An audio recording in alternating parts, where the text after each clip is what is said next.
Hello, so today we're going to be talking about the books that I read in the month of February and plan to read in the month of March. Here's a quick look at the February books. I finished a total of 5 books this month with varying ranges of success, but one that is an absolute rave. And here's a quick look at the March TBR, things that I plan on reading in March. In addition to that, I've also started my reread of Revenge of the Sith. It'll be a quick reread. I'm not going to, I remember the book very well. I read it very recently, but I just want to go through and get certain quotes and kind of pull together my notes for it. So I am rereading that very quickly in preparation for the video for that book as well. But that probably won't show up on a wrap up because I don't know why actually, but it won't.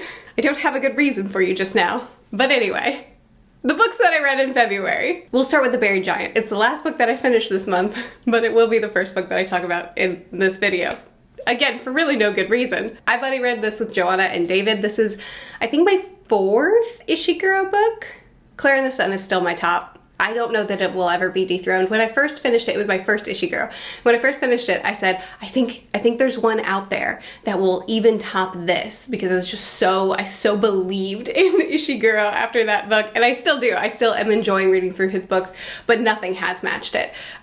So The Buried Giant, we follow Beatrice and Axel, and they are an old couple that their village, everything around them has been shrouded in this mist, and this mist is causing everyone to forget their past. So there's so much context that is lost now to their minds, but they cling to each other and they cling to what they do remember and what they do know, and they believe that eventually the memories will come back to them. They'll find a way to penetrate the mist and to get that piece of themselves back. And so this is just a very long, slow journey following this couple that have lived their lives together and that love each other deeply. Especially Axel's love toward Beatrice is very tender, very attentive. So many small gestures that he does, you know, to reach out to her or to comfort her or to take care of her in these small ways that really display a lifelong love. But there's also this trepidation, primarily from Beatrice, but there's this trepidation that they have as well of, and this is a big question I think of the novel in general, is who are you when you've forgotten so much of who you were? And how does one maintain a sense of themselves when so much of themselves is missing, or maintain their relationships when so much of themselves is missing? And then there's also this question of, and when those memories come back, what will that change? Now we have several characters that pop in and out of the story. Primarily a lot of the characters feel like set pieces. They feel very much like fantasy-esque characters, Arthurian characters that are here to help build out or tease out these themes that are being introduced in the book. There's characters that have had this history of battle and are kind of afraid of remembering exactly what they've done. There's those that think that it's better to forget because then they won't have to confront it. And then there's Beatrice especially who resolutely says, no, I will remember. Come good, come bad, I will remember. And I forgot to mention, this entire journey, their main focus is on their son. They want to get to their son for whatever reason. They've been separated from him, and this journey is them getting from where they were to him. But there's a lot of ominous obstacles, you could say, that pop up as well. It's definitely not a plot-focused story. It is very much more themes-focused. There's a discussion being had, and throughout the duration of this book, as different characters are popping in and out, or different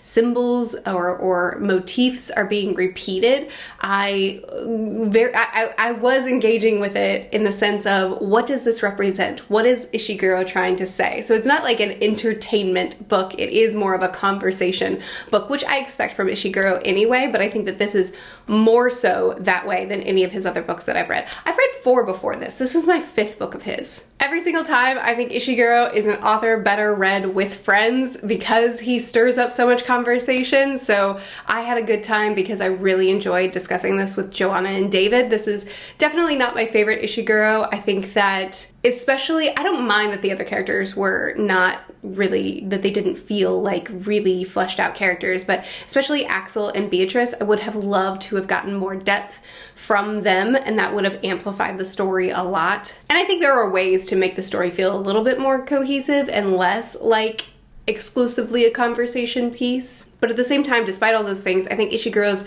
prose is always very alluring. I'm always very engaged with what he's presenting to me. Okay, next book I'm going to talk about, my book of the month. That's The Devil Reached Toward the Sky. This is the nonfiction that I carried over from last month. I was very hesitant about this. I mean, I wasn't. I was excited to read it, and then I started reading it, and then I was like, oh. And so I was not a fan of it at first, and that's why it dragged into 2 months, because I took so long after starting it to continue it. This is a book on the conceptualization, the construction of, the unleashing of the atomic bomb. This is all done as an oral history. This is from primarily the perspectives, at least through the majority of the story, is the perspectives of the engineers, scientists. Really, it's I won't say it's majority, it's everyone. Like, we get perspectives from the wives, from the politicians, and from the survivors of the bomb. It's very extensive. My initial qualm with it was that the oral history is written in small snippets, so you'll get a short paragraph, usually, sometimes only a line or two, from one testimony, one person. And so you'll have their name and their position, and then their short little snippet, and then you'll move on to the next person, short little snippet, next person, short little snippet. And at first I'm just like, I don't want this. Like, this is jarring, this is uncomfortable. I don't want to just have a bunch of tiny little thoughts from a million different people that I have to keep track of, and it didn't feel cohesive at all, and I was so put off from the start because of it. But if you're like me, if you have a similar experience, and you may not, but if you have a similar experience, just roll with it, accept it. Eventually I just had to tell myself, Murphy, get over it. I don't care if you don't like the narrative style, try. And then once I got used to it, oh my goodness, this book was extraordinary. Every part, it's split up into 5 parts, and every part is better than the last. From the discovery of what they could make, and the realization that, okay, if we've been able to discover this, it's very likely that Germany has as well, so we have to construct it so that we have a defense, so that if they're building an atomic bomb as well, then we can show we have one too, so, you know, don't use this on us. And all the moral questioning of that as well. You know, in retrospect, do I regret working on this project? In retrospect, how do I process now that I know what it was used for and the effects that it had, how do I feel about it now? As I said, we got perspectives from the wives, so during the whole construction, we're there with the scientists, with the engineers, with everyone that's working together on the project. We're getting their different perspectives, their lives working, but we also get more of their domestic lives, which you would think isn't very interesting, but it actually was really fascinating. We see them training on the B-29, we see the firebombing in Tokyo, the Trinity test, why the decisions were made for where they would unleash the bomb, the unleashing, and the after effects. It's all testimonial, and so you get the analytical decisions, but you also get the reckoning with and processing of what has happened. I don't think a page was wasted on this book. It is a tough read. Certain chapters were brutal, but at the end of the book, and even in the middle of the book, the narrative choices, the choices of the way the author structured each testimony, was a frustration for me at the beginning, and as I got used to it, I realized how masterful it was being done. As he would write, he would use one person who's referring to something or someone else, and then the next testimony would be that something or someone else speaking. So it ends up being a really cohesive narrative, and it shows everything in a much broader sense. Highly recommend. It's obviously it's brutal to read, but an easy 5 stars. On a lighter note, let's talk about The Love Hypothesis. This was the Haters Book Club pick. This is a Patreon tier where people get to choose a book for me to read that they anticipate that I will not enjoy. And you know, sometimes it works out that I love the book and it starts a whole new obsession. Sometimes it turns out that I did not love the book and they get a good rant out of me. They have the choice to read along with me or to just, you know, listen to me, and we have reading sprints, we have a live discussion at the end of it all. It's good fun. They chose The Love Hypothesis for me this month. This was Simon's pick. It was a great pick. So the love hypothesis follows Olive, who's a third-year PhD candidate, and she has this one project that she really believes in. She has a personal investment in being able to do this study, and she's trying to both pass her courses, but also trying to apply to be able to get into a bigger lab so she can do her stuff. It doesn't matter. The inciting incident, and really the point of the book, is that Olive's best friend Anne wants to date a guy that Olive went out with and doesn't care about. So Olive is trying to prove to Anne that she doesn't care about them dating, so she lies and says she's dating someone else. And then when Anna's gonna walk in on her, she kisses the first guy in front of her. Oh no, it happens to be Dr. Adam Carlson, who's the moody professor that everybody hates because he's too tough on his students. And then she decides after that now Anne thinks that that's who she's dating. She decides, I have to keep this going because if Anne finds out that I lied to her, then she'll never trust me again. So the only thing that I can do is to just keep lying to her, right? Just make bigger lies and just make the lies last longer instead of just explaining this ridiculous situation that I got into because I was trying to help you, Anne, because I love you, Anne. No, it's not gonna be about that. In fact, it's actually just gonna be more lies so that she'll trust me better. And then on Adam's side of things, he decides this fake dating situation is going to be great for him because because the board considers him a flight risk. They think that he might leave Stanford, and so they're holding his funding for the projects that he wants to be working on. And so he thinks if I just date one of the students, they're gonna think I'm super stable and reliable and trustworthy, and they'll release all the funding, right? This is the plot, I kid you not. Oh, it cracks me up. It's like we couldn't think of anything better to force this fake dating situation. So the fake dating, Olive is at least, she's self-aware within the book where she's like, there will only be one bed if we share this hotel room. It doesn't matter that they say that it's a double bed. There will only be one bed. I know. I've watched rom-coms. So that's kind of funny that Allie Hazelwood is being self-aware as she's writing it and just kind of like playing into these things. And for the most part, it is good fun. It's a grumpy sunshine, fake dating in a science-y environment, academic environment.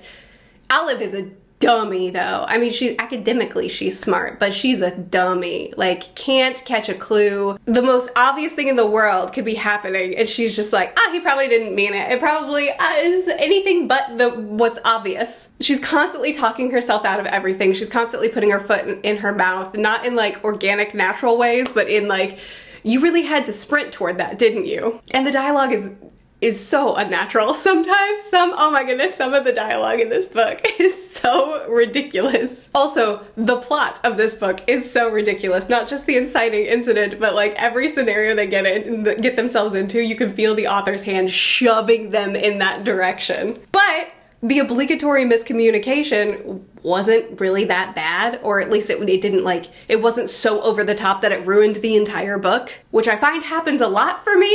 And it was an easy read. I didn't hate it. I didn't like it, but I wasn't mad about reading it. It was better than The Fifth Sorceress, which they tried to make me read last month. Next we have Midnight Furies. This follows the India partition. This is the liberation of India and the birth of Pakistan. It was brutal. It was bloody, and this primarily focuses on Jinnah and Nehru. It gives a very top-down, broad view, focusing more on the leaders, the ones that were able to make decisions that affected everyone and what led them to the decisions they made. It was far more focused on looking at this partition in a wide lens than it was on a very close look person to person, especially of those that were affected, which is more, I tend to lean towards the very close look with the nonfictions that I really enjoy. The more wide angle gives a lot of perspective, but also ends up, at least in this book, ended up feeling very cold and detached. And that's probably part of the point. I mean, it's giving you this piece of history from a very top-down perspective, which is just gonna end up having that feeling. And I do think that it did do that side of things very well. And ultimately, I do know a lot more now of this horrifying event that caused so much suffering from for so many people. My Discord was talking about and recommending more books on the partition that are a little bit more closer focused on what the partition looked like more for the civilians. So I'll probably read one of those eventually just to get a different angle on it all. Finally, the one dedicated review that I did this month was for the Attack of the Clones. I called it the Clone Wars in the video. Attack of the Clones, which is episode 2 of Star Wars. This is the novelization of the movie. It added a lot more perspective. It really helped me kind of see everything from a broader view. But ultimately, this is my least favorite Star Wars movie of the 6, and it is also, so far, my least favorite book. It still added a lot, so I'm glad that I read it. But I do have a spoiler-filled video, so you can watch that if you want more information on it. As I said, I'm already rereading episode 3, or The Revenge of the Sith, so I can do a video on that book as well. And then we'll be moving into the originals. Okay, quickly let's go over my March TBR. This will be much faster because I haven't read these books, so I can't tell you as much about them. Starting with the things they carried, I believe this is a fiction that relies heavily on history. So I guess maybe it's historical fiction. I'm not entirely sure, but this is following soldiers in Vietnam. This was recommended by a friend. I don't know a lot about it, but I will be reading it this month. We also have book 7 of Dungeon Crawler Carl. So I read book 6 recently, didn't love it, but the comment section convinced me to continue on. So we will be reading book 7, or at least starting book 7 in March. I won't guarantee that it'll be finished because these books keep getting longer, but it's happening. I'm excited to get back into it. Also, Bookborn and I just recorded a chat about the first 6 books. She didn't know that I was continuing on to book 7, so I guess we could have waited a minute, but we just recorded a chat about the first 6 books. That'll be on her channel soon. It's not published yet, but we had a good discussion about the 6 books, so look out for that on her channel. That's coming soon. I'll also be reading Darth Plagueis. This was voted on by my patrons. I've had so many recommendations for Star Wars books that are not the novelizations of the movies that I'm a little bit overwhelmed, and so I narrowed down the 6 that looked the most interesting to me and then just put a poll on my Patreon, and they voted on what I was going to read, and this is what they voted on. So I'm very excited. This was one that I was obviously wanting to read. I want to know more about Palpatine, so I'm really excited about this book. This will be read. If I love it, it might get a dedicated video as well. If not, you know, I don't know, maybe a short. We will also be reading The Immortality Thief. This was the Patreon pick for the full server. We have the Haters Book Club pick, and then we have the full server pick. This was the full server pick. So the anticipation is that I will like it, but I don't know anything about it, so let me look it up. Oh, cool, the Philosopher's Stone. Okay, so we have a linguist and smuggler who's blackmailed into doing a job of getting some data off a ship, but then it's the Philosopher's Stone. I guess that makes sense with the title of the book. Okay, and then a bunch of other people want it too, so it's gonna be messy. Dangerous traps, genetically engineered monsters, nearby stars going supernova in a few days. Awesome! Okay, let's do it! That sounds like fun. For the Haters Book Club pick, they chose Assistant to the Villain. It says, Assistant wanted, notorious high-ranking villain seeks loyal, level-headed assistant for unspecified office duties, supporting staff for random mayhem, terror, and other dark things in general. Well, oh, discrimination a must, excellent benefits. Wait, I'm gonna love this. Why did they choose this for me? I think this was Bucky's pick. I'm pretty sure this was Bucky that chose this one. And he tends to pick books that are delightful, but he thinks I won't like because I don't like cozy stories. Or makes me sound so bad. This sounds right up my alley though. But just when she's getting used to severed heads suspended from the ceiling and odd squish of errant eyeballs beneath her heel, Evie suspects this dungeon has a huge rat, and not just the literal kind, because something rotten is growing in the kingdom. I'm gonna like this book. Okay, well the Haters Book Club pick is gonna be another win, and you know what? I'm not mad about it. Final book on my TBR is a book on the Cold War. It's self-explanatory. Those are all the books that I read in February, plan to read in March. Please chat with me if you've read any of these and you want to talk about them more with me in the comments, or if you plan to pick any of them up and discuss them with me. I would love to chat with you about them. I'll see you again soon. Bye.